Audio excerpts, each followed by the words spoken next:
Halo para pendengar, dimanapun kalian berada. Balik lagi di channel Greg Saper. Oke, pada video kali ini, gue akan kembali melanjutkan tentang pembahasan web novel Kage no Jitsu Yakuza ni Narita Kote.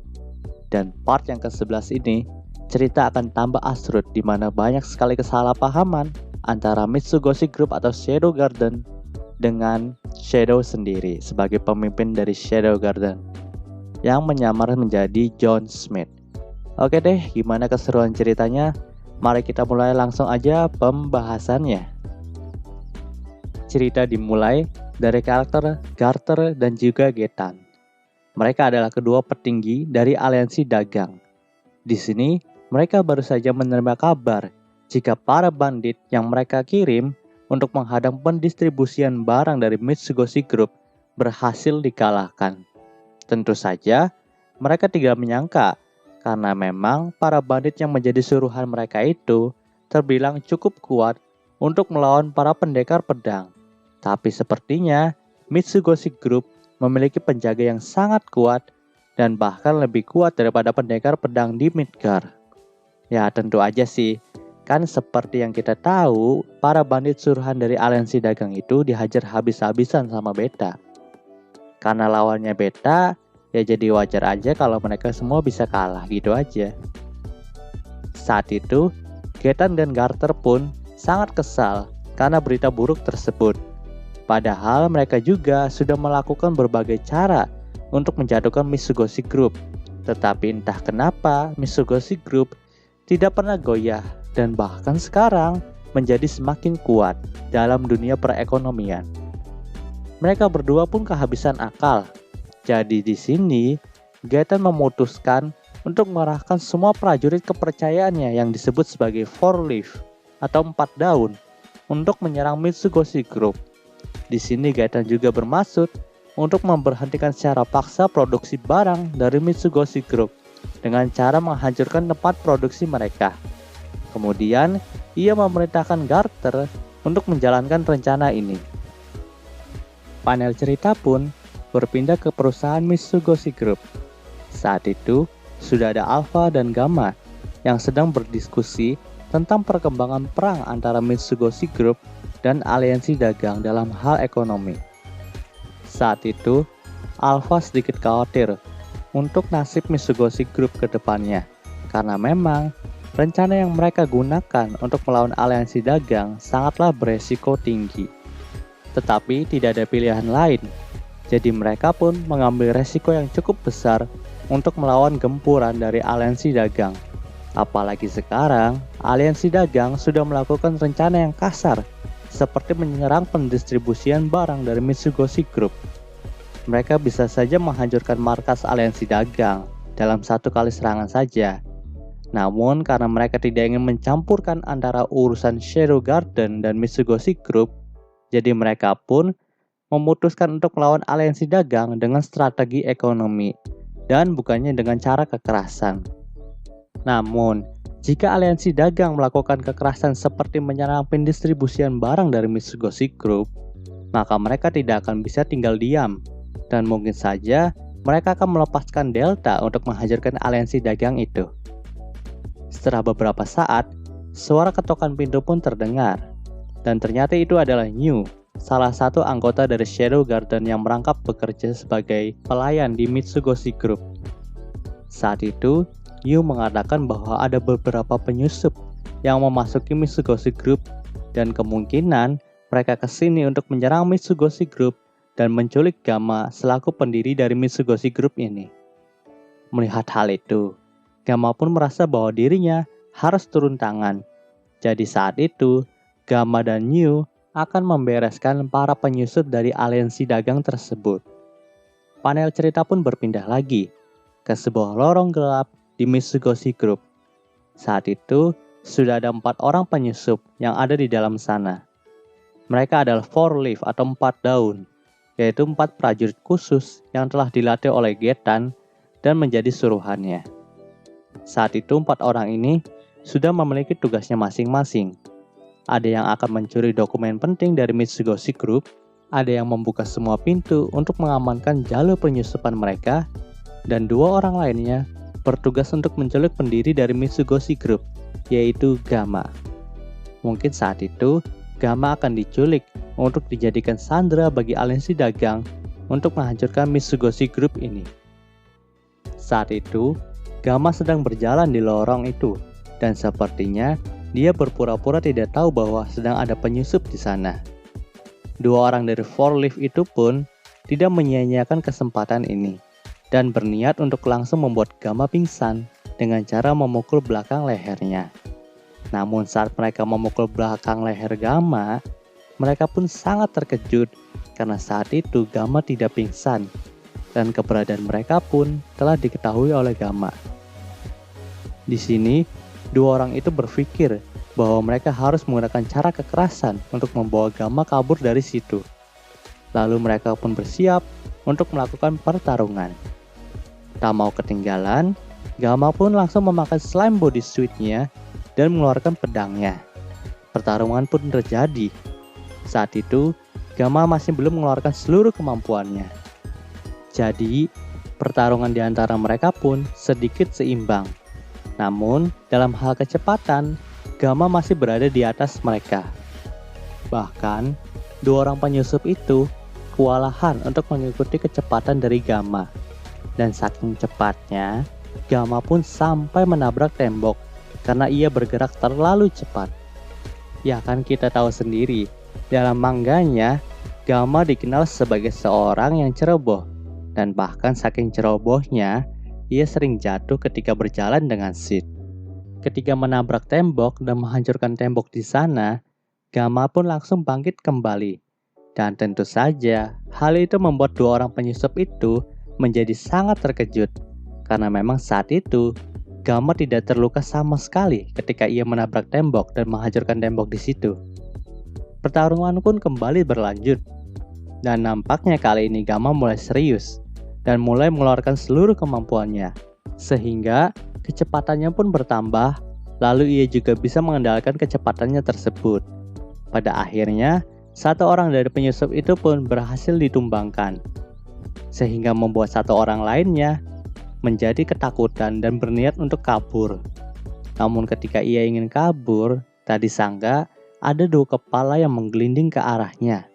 Dan penyusup itu pun mengenali dua kepala itu adalah milik temannya. Tak lama kemudian, New muncul dari lorong gelap yang terdapat di sana. Dan ternyata New adalah orang yang memenggal dua kepala penyusup tadi. Lalu serangan penghabisan pun dilancarkan Gamma ke arah satu penyusup terakhir. Dan pada akhirnya, penyusup-penyusup itu pun berhasil dikalahkan. Panel cerita pun berpindah lagi ke markas aliansi dagang. Saat itu, Getan kembali marah karena semua pasukan yang dikirim untuk menghancurkan Mitsugoshi Group tidak kembali dan dianggap telah hilang. Di sini kita juga diberitahu bahwa Getan tidak hanya mengirim pasukan penyerang saja, namun juga pasukan pelapor. Namun tetap saja, pasukan pelapor yang bekerja di posisi bagian belakang saja tidak kembali saat penyerangan Mitsugoshi Group. Dan tentu saja hal itu membuat Getan semakin kesal dan berniat untuk terjun sendiri ke dalam medan pertempuran itu. Di sini juga kita diperlihatkan bahwa sudah ada perpecahan dalam sisi aliansi dagang. Bahkan ada sisi yang menentang untuk kembali menyerang Mitsugoshi Group karena hal itu dianggap sia-sia saja. Dan tentu saja kali ini Getan yang akan bersiap untuk menyelidiki Mitsugoshi Group itu untuk membuktikan bahwa masih ada secerca harapan bagi aliansi dagang untuk mengalahkan Mitsugoshi Group. Panel cerita pun berpindah lagi ke karakter Sid dan Alexia. Saat itu, Alexia memaksa Sid untuk menunjukkan peningkatan berpedangnya di dojo atap sekolah. Ya, kita tahu sendirilah, Alexia juga sedikit naksir dengan Sid setelah insiden di manganya. Jadi di sini, dia ingin sedikit pamer skill berpedangnya yang meningkat kepada Sid. Saat dulu juga, Sid mengatakan bahwa ia sangat menyukai gaya berpedang dari Alexia, dan kesukaannya itu juga masih bertahan sampai sekarang. Di sini, Alexia juga sempat menyampaikan kekesalannya karena ia tidak bisa melindungi Rose saat insiden Festival God of War itu. Dan akibatnya sekarang, kerajaan Oriana pun sudah menjadi kacau balau. Dan juga ia masih sering menyusahkan kakaknya yaitu Iris. Dan Alexia juga sering bergandung dengan Iris. Jadi saat ini, ia berniat untuk lebih kuat lagi agar dirinya tidak menjadi beban bagi kakaknya ataupun kerajaannya di masa depan nanti. Mendengarkan hal itu, Sid pun mendukung semangat dari Alexia ini. Setelah menemani Alexia, ternyata hari sudah sore. Lalu Sid pun menuju lorong gelap dan langsung menyamar menjadi John Smith. Saat itu ternyata sudah ada Natsu, yaitu salah satu pelayan kepercayaan dari Yukime. Di sini Natsu sangat terkejut dengan kemunculan dari John Smith karena memang John Smith muncul tepat di belakang Natsu. Lalu Natsu pun menyampaikan sampel untuk rencana yang akan dilaksanakan oleh John Smith dan Yukime telah siap. Gue sebenarnya kurang tahu ya apa yang dimaksud sampel di sini. Tapi kemungkinan besar itu adalah sampel dari uang palsu ataupun kredit palsu yang akan disebarkan oleh John Smith dan Yukime. Setelah mendengarkan hal itu, John Smith pun langsung tersenyum dan berkata bahwa nampaknya penyamarannya menjadi John Smith akan jauh lebih baik dan jadi lebih menarik sekarang. Panel cerita pun berpindah ke dasar kota Outlaw. Itu adalah kota di mana Claire pernah diculik saat di mangganya. Dan ternyata fasilitas kredit palsu yang dibangun oleh Yukime adalah tempat di mana Claire pernah diculik dulu. Saat itu, para pekerja sedang berusaha keras untuk membuat kredit palsu itu sedetail mungkin untuk menjadi mirip dengan yang aslinya. Setelah melewati ruang pegawai, John pun diantar Natsu ke tempat dari Yukime berada. Dan setelah sampai, Yukime pun menyapa John terlebih dahulu. Lalu setelah beberapa basa-basi, Yukime langsung mengeluarkan beberapa lembar kredit yang bernilai 10.000 zeni dan meminta John untuk membedakan mana yang asli dan mana yang palsu. Awalnya, John benar-benar tidak tahu mana kredit yang asli dan mana kredit yang palsu. Karena memang kredit itu benar-benar mirip dan hampir tidak bisa dibedakan. Lalu John pun mengaktifkan penglihatan supernya untuk mencari perbedaan di antara kredit tersebut. Setelah beberapa lama, akhirnya ia pun menemukan sedikit perbedaan bahwa kredit yang palsu memiliki bahan kertas yang sedikit kasar daripada yang aslinya. Dan ada perbedaan distorsi tulisan dalam kredit itu. Mungkin saja karena tinta yang digunakan masih kurang sesuai dengan yang aslinya. Setelah mendengarkan penjelasan dari John, membuat Yukime menjadi sangat terkejut karena memang pembuatan kredit itu telah direvisi berkali-kali supaya tidak menimbulkan kesalahan yang cukup spesifik. Namun ternyata kesalahan itu masih ada. Di sini, Yukime menawarkan untuk membuat kredit itu dari awal lagi. Tapi John berkata bahwa perbedaan kredit itu hanya bisa dilihat oleh John saja. Jadi kredit itu tidak usah dibuat ulang lagi. Saat itu, Yukime pun memastikan lagi tentang kredit itu. Dan memang perbedaan di antara kredit itu hampir tidak terasa. Namun karena John berkata untuk tidak mengulangi produksinya lagi, jadi kredit palsu itu pun akan disalurkan besok. Di sini, Yukime pun sempat meminta sesuatu kepada John, bahwa jika John bertemu dengan Getan, maka John jangan membunuh Getan terlebih dahulu. Penasaran dengan hal itu, John pun mulai menanyakan alasannya. Di sini, Yukime pun berbicara bahwa ada masa lalu yang kelam di antara dia dan Getan. Saat itu, Yukime masih kecil dan baru memiliki 1 ekor saja. Dan saat itu juga, ia tinggal bersama ibunya yang memiliki 3 ekor. Sepertinya kemampuan dari rubah dapat dihitung dari ekornya. Yukime pun terus bercerita bahwa dia dan ibunya tinggal di sebuah desa yang damai tanpa perselisihan. Namun suatu saat, ketika ibunya berburu, Yukime pun langsung menghentikan cerita dan berkata bahwa cerita ini akan dilanjutkan ketika dia dan John memiliki hubungan yang lebih intim lagi. Di sini John sedikit kesal dan berkata bahwa Yukime tidak bermaksud untuk menceritakan masa lalunya kan? Dan kemudian Yukime pun menggoda John dan berkata bahwa kau tidak mau memiliki hubungan yang intim denganku. Di sini Yukime sempat tertawa kecil. Lalu, wajah Yukime pun kembali serius dan berkata bahwa tadi hanyalah sebuah candaan.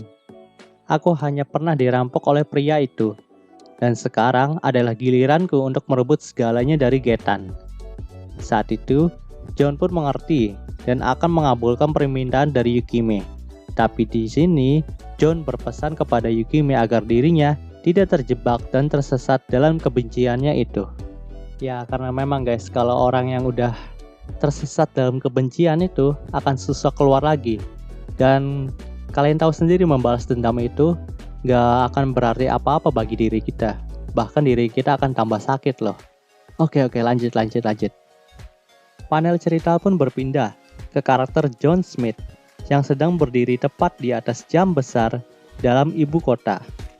Malam itu, John sedang mengawasi pergerakan yang akan dilakukan oleh Mitsugoshi Group dan aliansi dagang.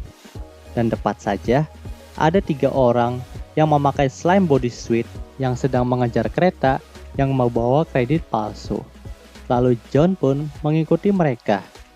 Panel cerita pun berubah ke pandangan ketiga orang dari Mitsugoshi Group tadi.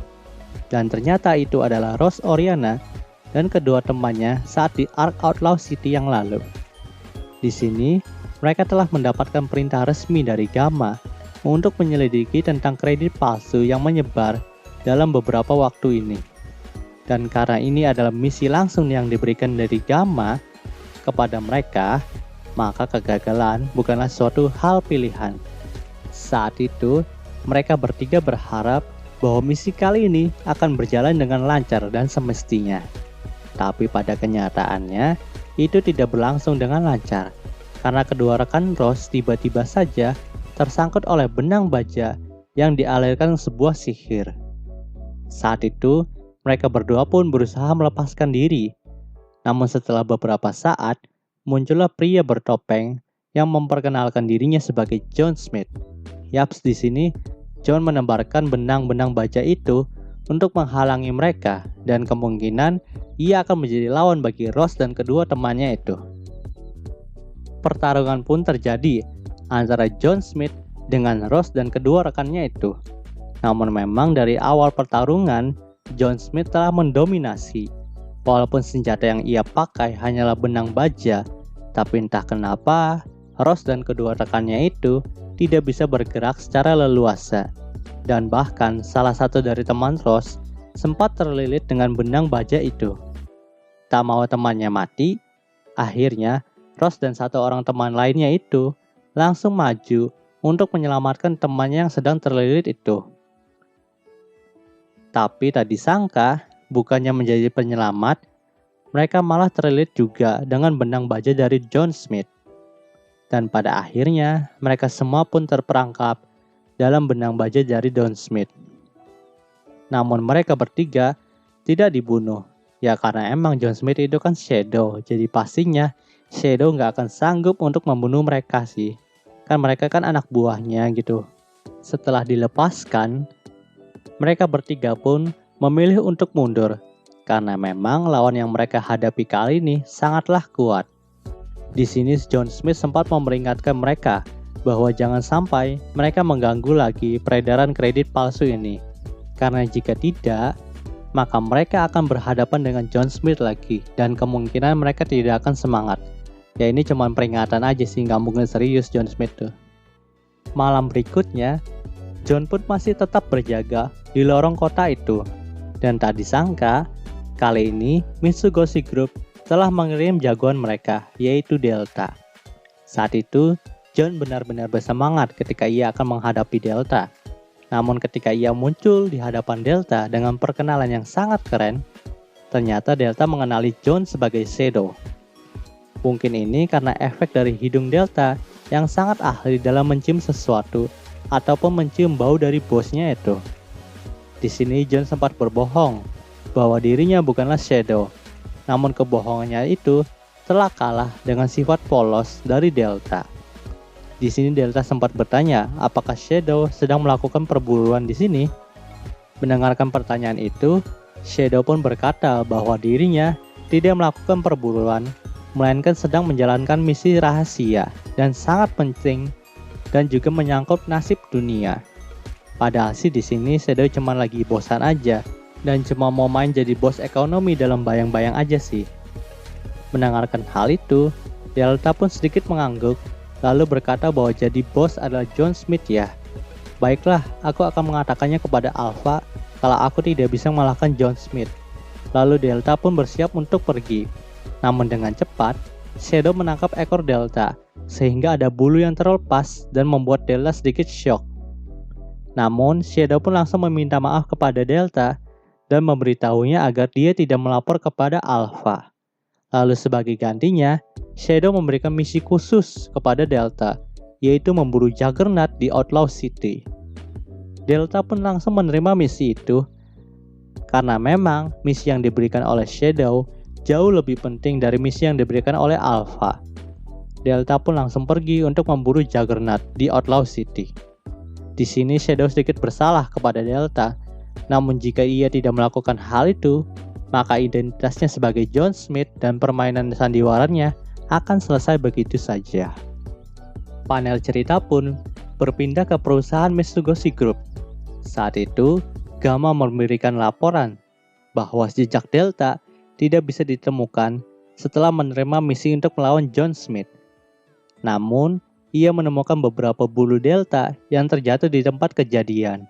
Dan nampaknya, bulu itu telah dicabut secara paksa. Mendengarkan hal itu, Alpha pun menjadi sangat emosi karena mengetahui bahwa kemungkinan besar Delta telah meninggal ketika melawan John Smith. Saat itu, Gamma nampak tenang ketika memberikan laporan tersebut kepada Alpha. Namun jauh di lubuk hatinya, Gamma menyimpan sebuah amarah yang sangat besar. Namun di sini, ia nampaknya menekan amarah itu dengan sangat dalam. Karena berita kematian dari saudarinya itu memang memukul hati dari Gamma. Setelah beberapa saat, Alpha pun kembali tenang dan ia mengingat kembali tentang masa lalunya dengan Delta. Dan di sini juga, ia mengingat tentang tanggung jawab yang mereka pikul ketika bergabung dengan Shadow Garden, bahwa memang suatu hari nanti, salah satu di antara mereka atau mereka semua pasti akan mati ketika dalam menjalankan misi. Dan hal itu terjadi pada hari ini. Di sini Gamma pun mencoba berbicara dengan suara yang gemetar, bahwa Delta pastinya tidak akan meninggalkan misi ini, karena memang ia akan selalu menjalankan semua misi yang Alpha berikan kepada dirinya. Mendengar Gamma yang hampir menangis, Alpha pun mencoba untuk menenangkan Gamma dan berkata bahwa kemungkinan juga Delta masih hidup. Jadi mereka harus terus mencari Delta walaupun kesempatannya sangat kecil. Lalu, Alpha pun memeluk erat kain yang membungkus bulu dari Delta dan mengerangkan nama dari John Smith. Yaps, itulah kesalahpahaman dalam chapter ini di mana Delta sebenarnya masih hidup dan diberi misi untuk memburu Juggernaut di Outlaw City. Namun di sini, Alpha dan Gamma mengira Delta sudah tiada. Dan chapter ini pun kembali berlanjut. Oke deh, mungkin segitu dulu pembahasan dari gue tentang web novelnya. Jika kalian suka video ini, jangan lupa